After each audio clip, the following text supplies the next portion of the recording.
I have a new mod for my GX470. I'm going to share it with you today. Probably be a two-part video. My first one will be unboxing it and my thoughts. I wrote down some notes so I can tell you why I chose JBA over Ironman4x4 and SPS. Those were the options that I had. First, go ahead and open it up. That's what we're looking at.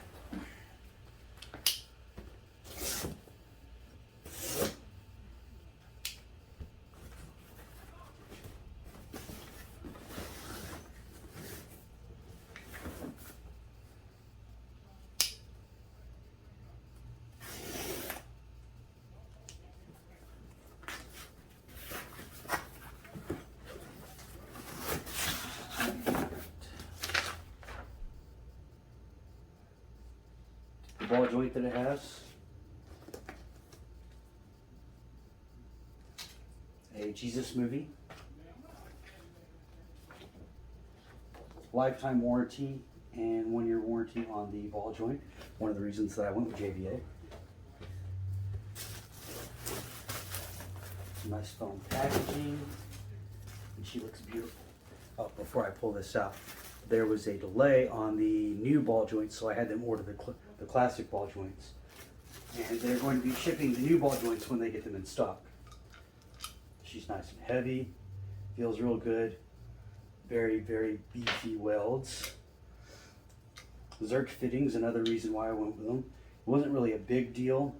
Zerk fittings only matter if you grease them, because if you don't grease the Zerk fitting, then it's not going to last as long as OEM bushings that don't have Zerk fittings.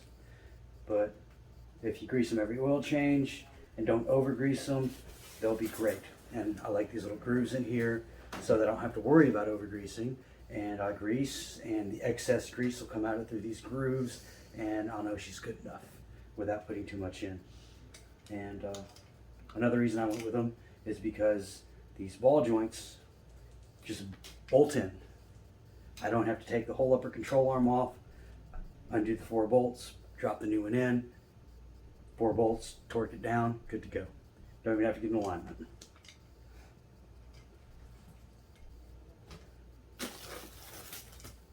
They're packaged very well, very safe.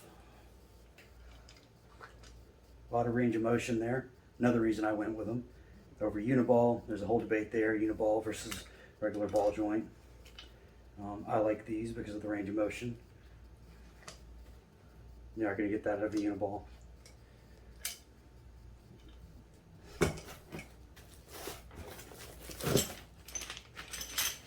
Washers, instructions, and I'm pretty sure I used the OEM bolt. Alright, and look at some of my notes here so I can go over other things, the reason why I do-it-yourself service, as I talked about earlier. Undo the bolts, bolt the other one back in. Real simple, carry a spare with you, hell, you can do it on the road. Beefy welds, Zerk fittings. One of the downsides of the SPS that I was going to go through was the alignment. They have a multi-alignment where you can adjust this back and forth, and techs don't normally know how to do that stuff unless they're trained in it, which is a dime a dozen. And usually it's a pain in the ass to find, not only to find somebody that knows how to do it, but to get it done as well. For somebody you go down to, NTB or whatever alignment shop you normally use, if they don't already know how to do that, then it's a pain for them. And then you also have to worry about is that going to come loose while you're on the road. Are you going to go deep down into a puddle or something like that, and then that ball joint slips, and now you've lost your whole alignment just because of that. And I didn't want to deal with that, and I wanted something that was real strong, nice, and these are a lifetime warranty, so they're strong. They stand behind their products. And more travel angle, like I talked about earlier. That ball joint has a lot of travel angle. I was real torn between these and Ironman.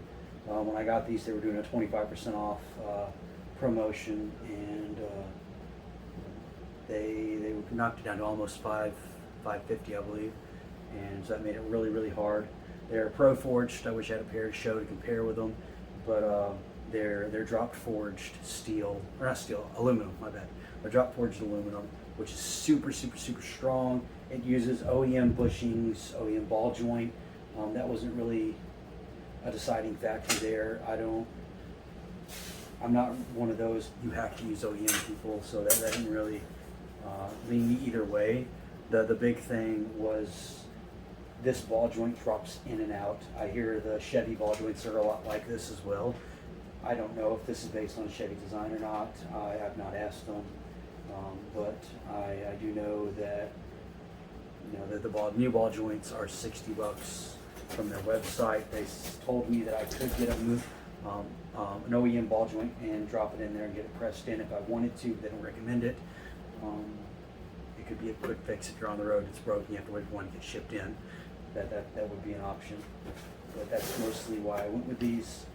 And that's all for today. Tomorrow I'll install them and we'll go through that process together.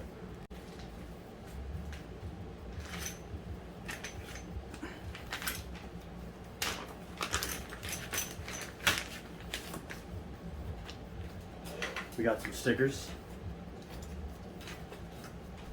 JBA Off-Road, your independent suspension specialist. This is, I believe, lithium grease for the ball joints. High performance bushing lubricants. Instruction manual. Front end alignment, installment notes. Maintenance schedule, grease every 3 months or 3,000 to 5,000 miles.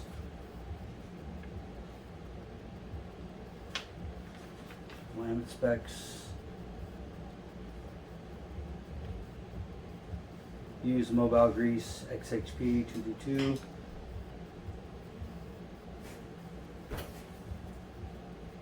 Patent pending bushings.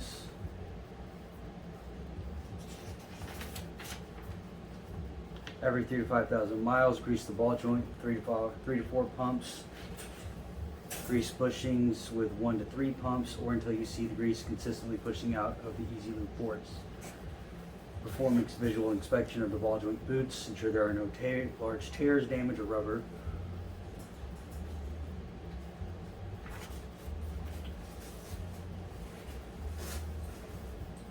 Bushing replacement and install.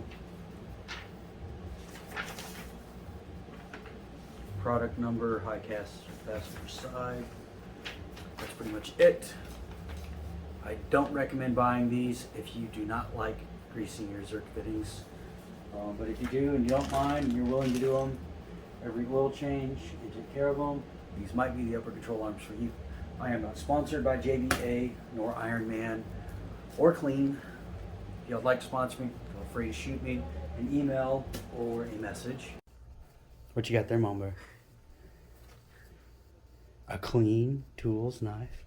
What's next to that?